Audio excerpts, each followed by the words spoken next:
Aastavahetusel traditsiooniks kujunenud linna ilutulestiku jälgimine Tartu Raekoja platsil tõi selgi korral kokku sadu inimesi. Paljudele kohalolijatele oli aga ebameeldiv üllatus see, kui joobes inimesed otsustasid keset rahvamassi ilutulestiku omal jõul taevasse lasta. Kuna turvalisus polnud sel juhul tagatud ning mingisuguseid toetusi pürotehnika juures ei kasutatud, kukkusidki mitmed ilutulestiku raketid pikali ning hakkasid laenguid otse rahva sekka lennutama. I didn't directly see anybody get hurt, but there was one case where somebody had set off a box of fireworks on the ground and it had gotten knocked over and was firing off into the building next to us. I don't think anyone got hurt from there, but it happened more than once and it probably definitely could have happened anywhere else. Ebameeldiv, ma arvan, et kõik olid suhteliselt purjus ja nii mõnigi asi juhtus siin, et rakett lendus igas suunas. Aga midagi hullotst ei juhtunud.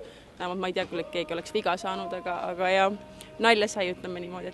Tartu Ülikooli kliinikumi erakorralise meditsiini osakonnal oli uusaastaööl tavapärasest rohkem tegevust.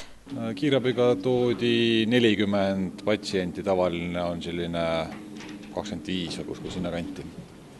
Pürotehnika tõttu vajasid meditsiinilist abi sel aastavahetusel rohkem inimesi kui eelmistel aastatel.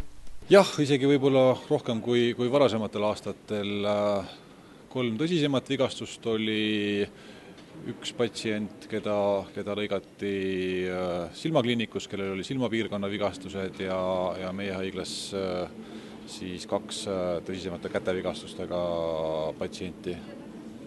Lõuna prefektuuril on põhjust rõõmustada, sest võrreldes eelmiste aastatega oli aastavahetus rahulikum.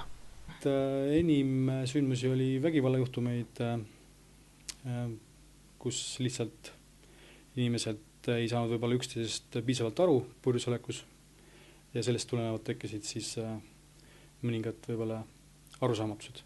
10 juhtudel abistasid nii politseinikud kui ka piirivalvurid üle Lõuna-Eesti neid inimesi, kelle kodutee liialt pikaks oli kujunenud ja nad hange mõnel juhul suisa sõiduteele tukkuma olid jäänud.